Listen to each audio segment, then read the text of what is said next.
aturan terkait dengan Ya, pelarangan ekspor pasir laut ini sebelumnya sudah dilarang bahkan 20 tahun atau 2 dekade, namun tiba-tiba di tahun ini kembali digulirkan. Sebetulnya apa sih Pak pertimbangannya? Karena sejumlah pihak justru menentang hal ini karena pertimbangan bahwa ini akan merusak ekosistem laut bahkan menenggelamkan pulau-pulau kecil yang ada di Indonesia.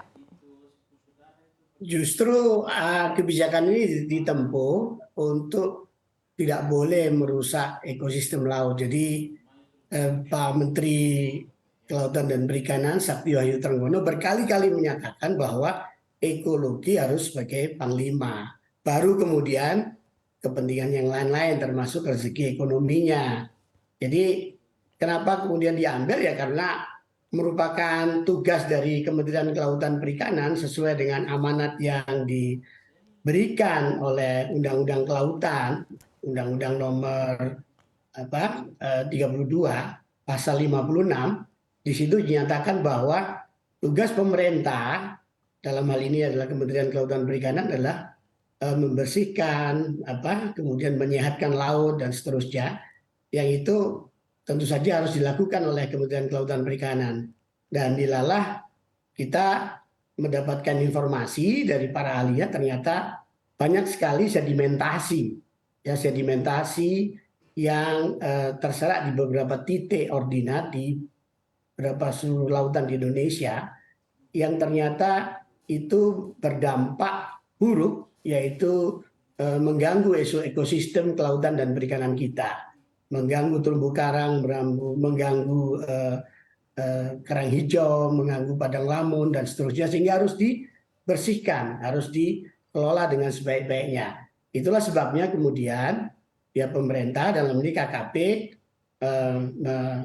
menjadi lead yang untuk kemudian mengusulkan diterbitkannya peraturan pemerintah nomor 26 ini. Tapi prinsipnya adalah yang mungkin perlu saya tegaskan berkali-kali bahwa ini bukan semata-mata untuk kepentingan ekspor, bukan ekspor pasir laut.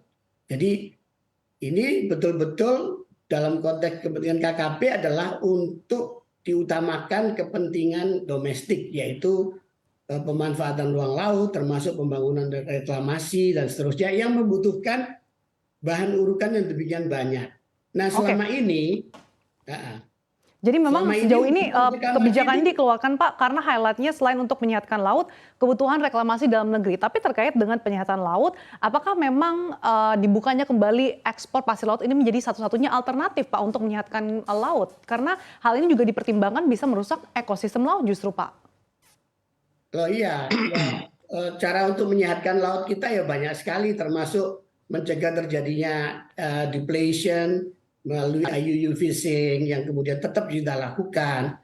Ya, yang pasti adalah kita menemukan sedimentasi ini banyak sekali jurnal ilmiah yang mengatakan bahwa ini dampaknya negatif untuk mengganggu biota laut kita, sehingga harus dibersihkan dengan cara yang tetap ramah lingkungan alat-alatnya dan juga caranya juga Ya, ramah lingkungan. Dan titik-titik mananya itu nanti tidak sembarangan.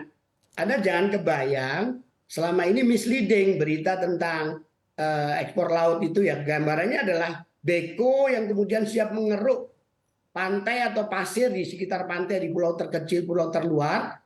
Jadi seperti itu enggak kayak gitu. Jadi ini nanti titik-titiknya di mana akan ditentukan oleh tim kajian yang terdiri dari para pakar dari lintas kementerian dan juga perguruan tinggi.